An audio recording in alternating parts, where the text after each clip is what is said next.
কিছু কিছু সুখে এত খুশি থাকে মিশে। হ্যালো গাইস, ফাইনালি দাদার বিয়ে। আজকে যাচ্ছি আমরা মিষ্টি মুখ করতে দাদার শ্বশুর বাড়ি। আমি যাচ্ছি বিশেষ করে ভিডিও করার জন্য, কারণ আমার মা বলছিল যে জাস্ট ভিডিও বানাবি। আমি আর জিজু যাচ্ছি বাইকে। ধরা দেয় অচেনা কাছে এসে ভালোবেসে। আমি সরাসরি বৌদির বাড়ি থেকে ভিডিওটা নিচ্ছি, কারণ এই ভিডিওটা জাস্ট নর্মাল দেখার জন্য।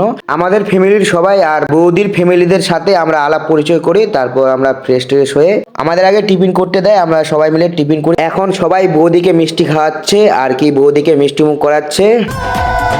কিছু কিছু সুখে এত খুশি থাকে মিশে। গাইস, বৌদির ফেসটা আমি আজকে রিভিল করব না, এটা স্পেশাল রাখার জন্য। আর খুব তাড়াতাড়ি সিনেমাটিক ভিডিওটা আসতে চলছে। মিষ্টি মুখ করা কমপ্লিট, তো আমরা ডিনারটা এখানে করে টোরে বাড়ি যাব। তো দেখা হচ্ছে পরের ভিডিওতে। Bye bye guys.